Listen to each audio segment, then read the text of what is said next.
उसकी आंखें बंद थी, पर उसके चेहरे पर एक अजीब सी बेचैनी और बदन में अजीब से ऐंठन थी, मानो जैसे धीरे धीरे उसका खुद पर से काबू हटता जा रहा हो। बहुत तड़पने के बाद जब अचानक ही उसकी आंख खुली तो वो पूरी तरह से पसीने से लथपथ थी। उसकी आंखों में मौत का डर था। फिर कुछ देर खुद को संभालने के बाद उसने अपना मन शांत किया। इतनी बेचैनी और डर से उसका गला सूख चुका था, और जब उसे पानी की तलब हुई तो उसके पैर खुद ब खुद रसोई की ओर चल दिए थे। पर अभी तो ये उसके बुरे वक्त की शुरुआत थी। रसोई में जाकर कोने में रखे हुए मटके के ढक्कन को खोलते ही उसे पानी में अपने चेहरे की जगह किसी और औरत का जला हुआ चेहरा दिखाई दे रहा था, जिसे देख डर के मारे रोमा का खून सूखने को हो गया। वो झटके से दूर भी हुई, लेकिन कोई फायदा नहीं हुआ, क्योंकि अगले ही मटके के पानी से एक काला साया निकल उसके सामने खड़ा था। रोमा, मैं जानती हूँ कि तुम बाकी गांव वालों की जैसी नहीं हो, इसलिए मैं तुम्हारे पास आई हूँ। मुझ निरपराध, लाचार और बेबस को उन वहशी दरिंदों ने पैसों के खातिर जला डाला। मेरे कोख में पल रही नन्ही सी जान की भी निर्मम हत्या कर दी उन दरिंदों ने। अजन्मे बच्चे की मौत सुनकर रोमा की आंखें भी नम हो गई। फिर भी अपनी बची कुची हिम्मत समेटकर रोमा ने इस काले साये से बस इतना पूछा, कौन हो तुम और मुझसे क्या चाहती हो? मैंने तुम्हें नहीं मारा, फिर तुम मेरे पास क्यों आई हो? सारे सवालों के जवाब जानने के लिए तुम्हें कुएं की आत्मा यानी कि मेरी बात माननी पड़ेगी और मेरी मदद भी करनी होगी, और बदले में मैं तुम्हें वो सुख दूंगी जिसके लिए आज तक तुम तरसती आई हो। कैसा सुख? क्या बात कर रही हो तुम? मैं जानती हूँ रोमा, तुम कभी माँ नहीं बन सकती, लेकिन अगर तुम मदद करोगी तो मैं तुम्हें माँ बनने का सुख दे सकती हूँ। माँ बनने का सुनकर रोमा की आंखें चमक उठी थी। पहले तो उसने खूब सोचा, फिर धीरे से हाँ में सिर हिला दिया। रोमा के हामी भरते ही रसोई में सफेद कोहरा या कहें तो सफेद धुआं छाने लगा, और अगले ही पल रोमा की आंखें बंद होने लगी। देखते ही देखते वो बेहोश होकर एक अदृश्य सफेद साए की बाहों में जा गिरी। 4 घंटे पहले रोज की तरह आज भी राकेश की पत्नी रोमा ने 2 मटके पकड़े, घर से बाहर निकली, घूंघट किया और चल पड़ी कुएं की ओर पानी भरने। कुएं पर अक्सर गांव की औरतों का जमावड़ा लगा रहता। पूरे गांव की, आस पड़ोस की, अपने घर की और ना जाने कहां कहां की बातें औरतें आपस में करती हुई कुएं से पानी भरती थी। देखो आ गई बांझ। अरे मैं तो कहती हूँ इसकी परछाई से भी दूर रहो, वो ही अच्छा है। रोमा को सुनाते हुए एक औरत ने मुंह बनाया और उससे दूर होकर अपने रास्ते को चल दी। शादी के 6 साल बाद भी रोमा की गोद सूनी थी। दुनिया भर से इलाज करवाने के बाद भी रोमा को मां बनने का सुख कभी मिल नहीं पाया।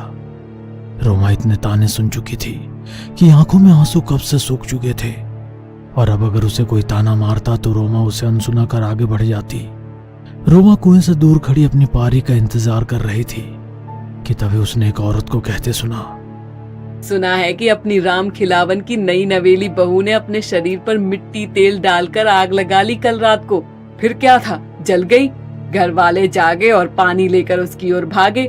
बावली थी उनकी बहू, घर के पीछे अंधेरे में जाकर वो जलकर मर गई। आग ऐसी लगाई थी कि कोई उसे बचा ही नहीं पाया। मैंने भी आज सुबह ही सुना है बहन, उसके ससुर के दाएं हाथ भी जल गए अपनी बहू को बचाते हुए। अरे जब घर गृहस्थी चलानी ही नहीं थी तो शादी क्यों करी?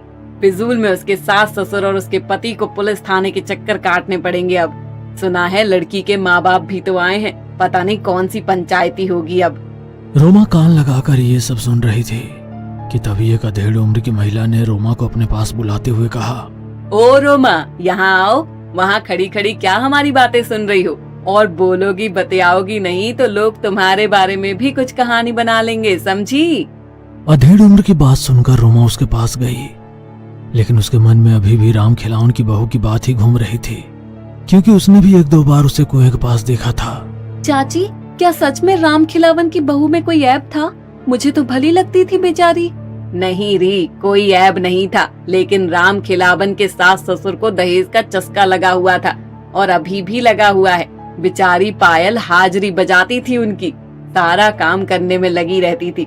सुबह से शाम तक घर के काम करती, फिर 2 मटके पकड़कर इसी कुएं में पानी भरने आती। बड़ी सीधी सादी थी। माँ बाप गरीब हैं, लेकिन फिर भी खूब दहेज देकर विदा किया था पायल को। लेकिन उसके सास ससुर और उसके पति का पेट कभी नहीं भरा। अभी कुछ दिन पहले सुनने में आया था कि पायल और उसके माँ बाप पर दबाव बनाने के लिए 50,000 नगद दिए। मुझे तो लगता है पैसे ना मिलने पर उन लोगों ने मिलकर कविता को रात में आग के हवाले कर दिया होगा। झूठ मूठ का जख्म लोगों को दिखाते फिर रहे हैं ताकि कोई उन पर शक ना करे और बहू ने आत्महत्या की है ये साबित हो जाए, और अब तो ये साबित हो भी गया है। रोमा ये सब सुनकर दंग थी। शायद धीरे धीरे उसे भी पायल के दर्द का एहसास होने लगा था। रोमा अभी ये सब सोच ही रही थी कि तभी पानी भरने की उसकी पारी आ गई। उसने रस्सी कुएं में डाली ही थी कि अचानक ही उसे ऐसा लगा जैसे कोई कुएं के अंदर से रस्सी को खींच रहा है। यह देखने के लिए जब रोमा ने कुएं के अंदर झांका तो उसकी नजर पानी में दिख रही परछाई पर गई, जिसे देख रोमा के हाथ कांप उठे, मानो उसकी आंखों में एक भयानक मंजर हमेशा हमेशा के लिए बच चुका था। वो झट से कुएं से दूर हो गई। एक मटके में पूरा और दूसरे में आधा पानी भरा हुआ था, जिसे पकड़कर रोमा उल्टे पैर ही वापस अपने घर आने को चल दी। पर एक अजीब से कराहने चीखने की आवाजें मटके के पानी से निकलकर रोमा के कानों में गूंज रही थी, जिसे बर्दाश्त करते हुए रोमा कब घर आ गई उसे पता ही नहीं। पर जो उसने कुएं के अंदर देखा था उसे सोचकर ही रोमा का जिस्म बुखार से तपने लगा था। वो बिस्तर पर लेटी हुई आंखें बंद कर डर के मारे अपनी एड़ियां रगड़ रही थी। और उसके बाद जो कुछ हुआ वो आप कहानी के शुरू में देख ही चुके हैं। पर अब सवाल ये उठता है कि आखिर रोमा को कुएं के अंदर ऐसा क्या दिखा जिससे उसकी यह हालत हो गई। रसोई में बेहोश होने के 20 मिनट बाद रोमा को जब होश आया तो चारों ओर उसकी निगाहें दौड़ पड़ी। धूप अंधेरे में भी एक रोशनी उसे नजर आ रही थी। उसने देखा कि कुएं के अंदर से एक खौफनाक चेहरे वाली आत्मा सफेद साड़ी में लिपटी हुई बाहर निकल रही है। बाल बिखरे हुए, आंखों में खून के आंसू हैं। एक बार फिर दिल में दर्द या जख्म जुबां पर आ गई और वो आत्मा चीख पड़ी, जिसे सुनकर रोमा के रोंगटे खड़े हो गए। उसने सपने में भी नहीं सोचा था कि किसी कुएं की आत्मा से उसका पाला पड़ने वाला है। खैर, कुएं से निकल आत्मा अब रोमा के सामने खड़ी थी। पहली बार रोमा ने उस आत्मा को सिर से पांव तक देखा था, जिसका शरीर पर सिर से लेकर पांव तक के अंगों में जलने के निशान साफ दिख रहे थे, जिससे पास बह रही थी, मानो बुरी तरह से उसे जलाया गया हो। आत्मा की यह हालत देखकर रोमा को धीरे धीरे यकीन होने लगा था कि यह किसकी आत्मा है। तुम पायल हो ना? अपने नाम सुनते ही पायल की आत्मा ने खून के आंसू रोते हुए हाँ में सिर हिलाया।